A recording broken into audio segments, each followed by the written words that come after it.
Hey guys, happy Homebrew Wednesday. Hope your week's going well.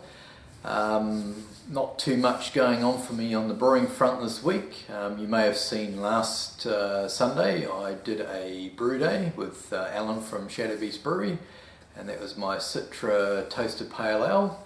That's fermenting away really nicely. Actually, I had my quickest start to my fermentation I've ever had with a beer. It was bubbling, I think, after about 3 or 4 hours, which that's really quick for me. Normally it's sort of at least 7 or 8 hours, or even overnight the following morning. So yeah, chuffed with that. So looking forward to trying that one in 2 to 3 weeks. So yeah, stay tuned for that. But what I thought I'd do today is I would review a beer from a fellow brew tuber. It's a beer from Zane Maxwell, aka Rookiebrew, and I've poured it up in advance, mainly just so I can let it warm up a little bit, but it's poured up about, I don't know, 5-10 minutes ago.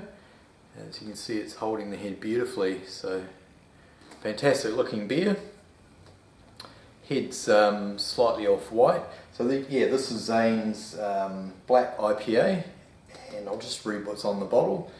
So it was done with a Brewtech brown draft kit, and then he has added chocolate and malt and roasted barley and Gladiator, which is Gladfields' version of Carapils.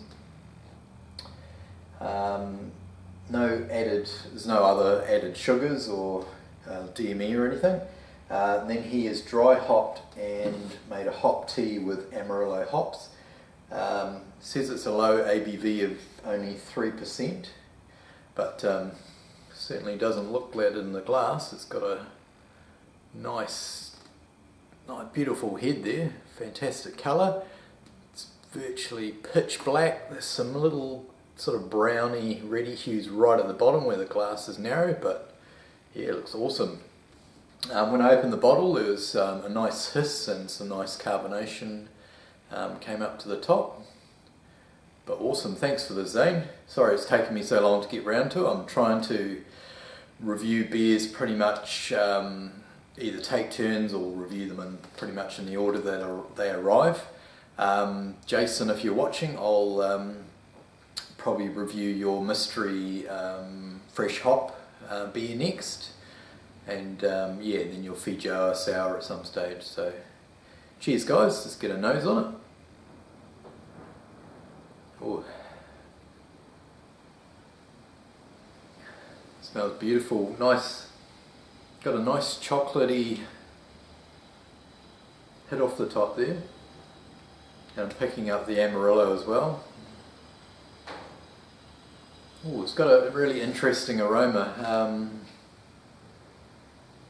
Definitely citrus from the Amarillo, but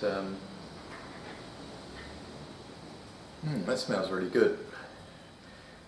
The beer's probably still a little bit cold, so what I might do is we'll go in for a taste test, see if I can pick up anything else on the flavour. So cheers Zane, cheers to you guys as well.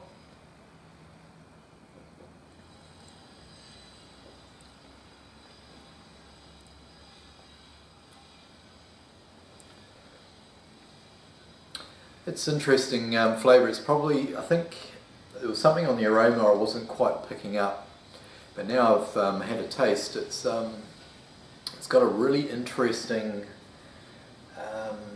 like a dark or red berry sort of flavour, red berry fruit, maybe like a raspberry or a red currant or something.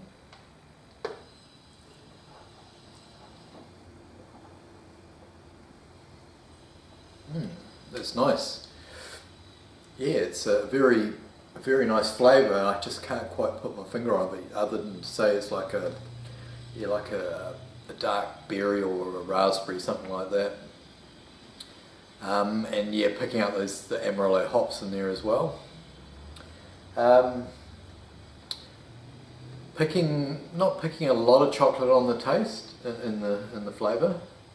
It's definitely there, but I think I was when I smelt the chocolate on the top, I was expecting a bit more on the flavour, but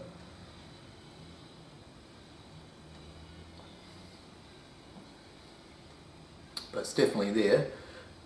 Likewise, the roasted barley, that's there, but it's quite subtle as well. So yeah, the chocolate and the roasted barley are there, but nice and subtle.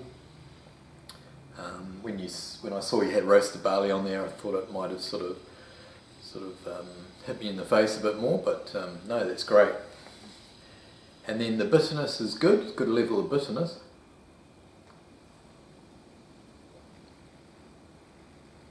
You get a nice hit of bitterness and then it quickly disappears. Carbonation's good.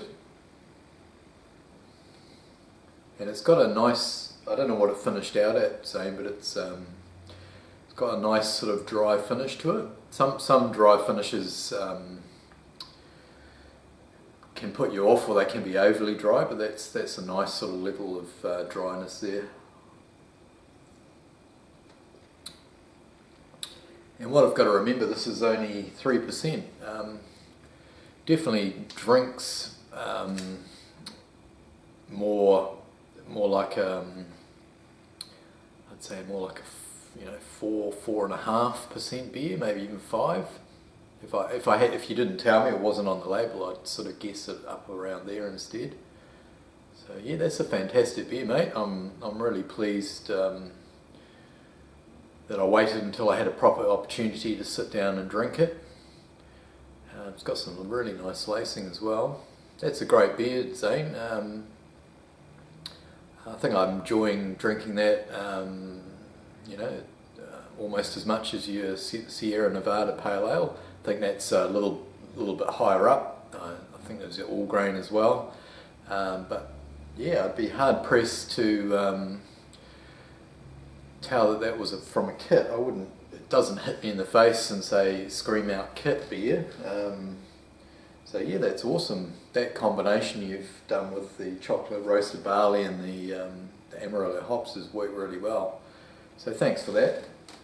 I'll just put it down here and we'll have a little bit later on. Just a couple of other things to talk about before I go. This mainly pertains to the guys in New Zealand. But and I know a few of you guys have already got this. This is the Gladfields malt substitution guide. Nice glossy booklet folder. So on the inside, they have all the different like Beards and Fawcett's, Wyman, Simpsons, Joe White, etc. Have all their malts, and then on the right hand side or in red they have the Gladfields equivalent. So yeah, if you see a recipe from overseas and you're thinking, oh, what Gladfields malt should I use, it's all there, nice and easy to follow. And then on the back, which I think is really cool as well, and it's worth getting this just for this alone, is it's got all the Gladfields malts listed on the left hand side, and it's got all the information like the EBC, style use, beer style use, the usage rates, whether you can use what they recommend, 5, 10 or more %. And then I think this is not sure if it's showing up, but just across here it gives you some indications of what sort of flavours and aroma you'll get through different usage rates. So it's got low usage, medium and high rates, and then it's got the sort of descriptors you can expect to achieve in your beer, and then it's just got some complementary malts that work well with that particular malt. So yeah, definitely recommend getting your hands on one of these if you're in New Zealand. I'll put a link down below to their page, and all you have to do is send them an email with your address and they'll send you one of these out for free. There's no cost to you, and yeah, awesome to have on hand, so definitely check that out.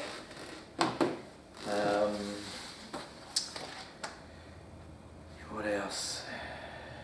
Oh, this is the latest Beer and Brewer magazine. Now that we're getting into the colder weather, sort of approaching winter, I'm thinking about doing some more English style beers. And I saw there's a recipe here for the Fuller's, not sure if they're showing up, ESB clone. So yeah, might give that a whirl. Looks like an interesting beer. If it tastes as good as the original, that would be a good one to do. So yeah, and also I've ordered a book from Graham Wheeler, I think it is. Graham Wheeler, Brewing Real. I can't remember the name now. Brewing British Real Ale Beers. It's the latest revision or edition. So yeah, I've ordered that off Book Depository, so that should be here in the next week or so. I'll put the actual proper name above because it escapes me at the moment. And then finally, before I go, I just wanted to give a big shout out to Steve Molson over in England. Probably about 3 weeks ago, I sent a beer over to Steve. It was my fresh hop Nelson Salvin Pale Ale. And I noticed that Steve's just done a review on it, so thank you very much for that, Steve. I really appreciate you taking the time to do that review. Looks like the beers travelled well and you enjoyed it, so I'm really pleased about that. So if you guys get a chance and you haven't seen Steve's review, I'll put a link below to Steve's channel. So yeah, thanks for that, Steve. That's awesome. That's made my day. My first international beer review. So yeah, I'll always remember that. So yeah, awesome. Thanks for that, mate. Really appreciate it. And thanks to you as well, Zane, for this fantastic beer. I'm going to sit down and enjoy this over this afternoon. Well, that's me done and dusted, guys. Sorry if the video's gone on a little bit longer than I hoped for, but we will catch you next time. So cheers, over and out. Enjoy the rest of your day. See ya.